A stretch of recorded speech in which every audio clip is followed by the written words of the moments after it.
भोजपुरिया। चाट या chow mein खिलैबौ देखैबौ circus के खेला।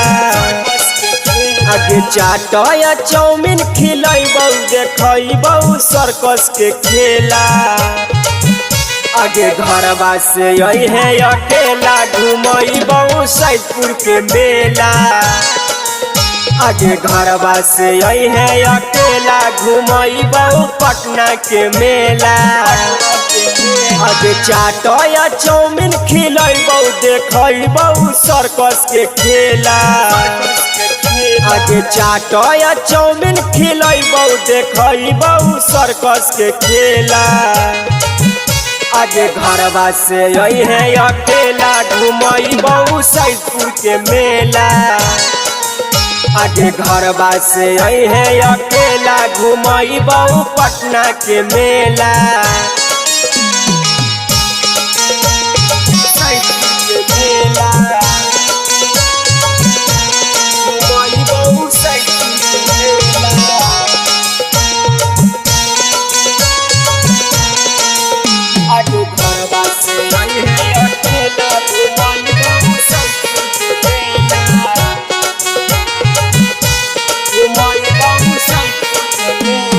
पहले तो माई के दर्शन करैबौ फिर तोरा नाव वाला झुलुआ झुलैबौ।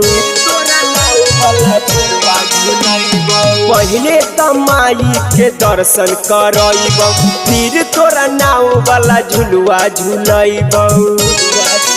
आगे कृपा करी देथिन माई कौनो न होतै झमेला। आगे कृपा करी देथिन माई कौनो न होतै झमेला।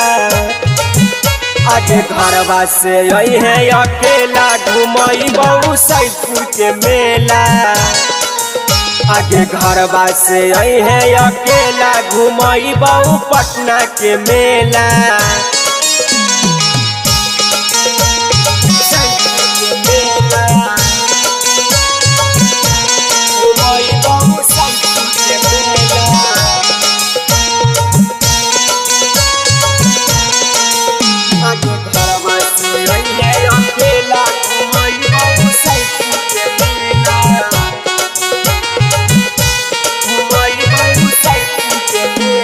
सैदपुर में सजल है माई के दरबार गे। अमर जीता लक्ष्मण हकौ तैयार गे। सैदपुर में सजल है माई के दरबार गे। अमर जीता लक्ष्मण हकौ तैयार गे। आगे जे कमी सब तैयार हियौ जाने गे हम किनेला। आगे जे कमी सब तैयार हियौ जाने गे हम किनेला। आगे घरवा से यही है अकेला घुमैबौ सैदपुर के मेला। आगे घरवा से यही है अकेला घुमैबौ पटना के मेला।